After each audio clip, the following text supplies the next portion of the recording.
أعوذ بالله من الشيطان الرجيم. بسم الله الرحمن الرحيم. كيف تكفرون بالله وكنتم أمواتا فأحياكم ثم يميتكم ثم يحييكم ثم إليه ترجعون। কিরূপে তোমরা আল্লাহর সাথে কুফরি করছো, তার অবাধ্য হচ্ছ অথবা তাকে অস্বীকার করছো, অমান্য করছো। তোমাদের তো কোনো প্রাণী ছিল না, তিনি তোমাদেরকে প্রাণ দান করেছেন, আবার মৃত্যু দিবেন, আবার জীবিত করবেন, পরিশেষে তো তার নিকটই ফিরে যেতে হবে। ونفخ في الصور فإذا هم من الأجداث إلى ربهم ينسلون। যখন সিংহায় ফুৎকার দেওয়া হবে তখন তোমরা কবর থেকে ছুটে আসবে তোমার রবের দিকে।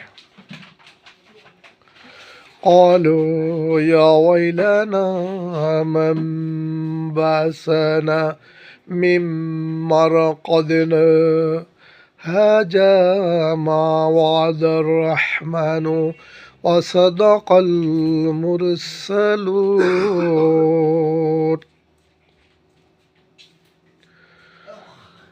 তারা বলবে, হায় দুর্ভোগ আমাদের, কে আমাদেরকে নিদ্রা থেকে জাগালো? দয়াময় আল্লাহ তো এরই প্রতিশ্রুতি দিয়েছিলেন এবং রসুলগণ সত্য বলেছিলেন।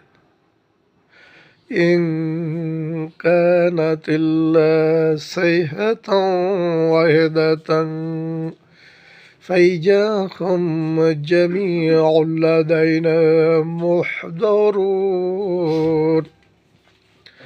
আর এটা হবে শুধু একটা মহাগর্জন, আর তখন তোমাদের সকলকে তারই সামনে উপস্থিত করা হবে। সাদাকাল্লাহুল আলিয়্যুল আযীম। বর্ণিত আয়াতে মহান আল্লাহ তাআলা জানিয়েছেন যে তোমরা কিরূপে আল্লাহর সাথে কুফরি করছো, তার অবাধ্য হচ্ছ, তাকে অমান্য করছো অথবা তাকে অস্বীকার করছো। তোমাদের তো প্রাণী ছিল না, তিনি তোমাদেরকে প্রাণ দিয়েছেন, আবার মৃত্যু দিবেন, আবার জীবিত করবেন, পরিশেষে তার নিকটই ফিরে যেতে হবে। আর যখন সিংহায় ফুৎকার দেওয়া হবে তখন তোমরা সকলে কবর থেকে ছুটে আসবে তার নিকট। আর তারা বলবে, হায় দুর্ভোগ আমাদের, কে আমাদেরকে নিদ্রাস্থল থেকে জাগালো? দয়াময় আল্লাহ তো এরই প্রতিশ্রুতি দিয়েছিলেন আর রাসূলগণ সত্য বলেছিলেন।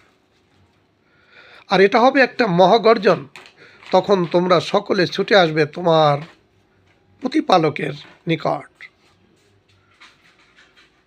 বর্ণিত আয়াতসমূহের অনুযায়ী আমরা আমল করার চেষ্টা করি ইনশাআল্লাহ। যেহেতু আমাদেরকে ছুটে যেতে হবে, আমরা যেন আল্লাহকে অবিশ্বাস না করি, অস্বীকার না করি, তার সাথে কুফরি না করি, যেহেতু আমাদের সকলকেই মৃত্যুবরণ করতে এবং তারই নিকট ফিরে যেতে হবে। আমা তৌফিক ইল্লা বিল্লাহ। আসসালামু আলাইকুম রহমতুল্লাহ।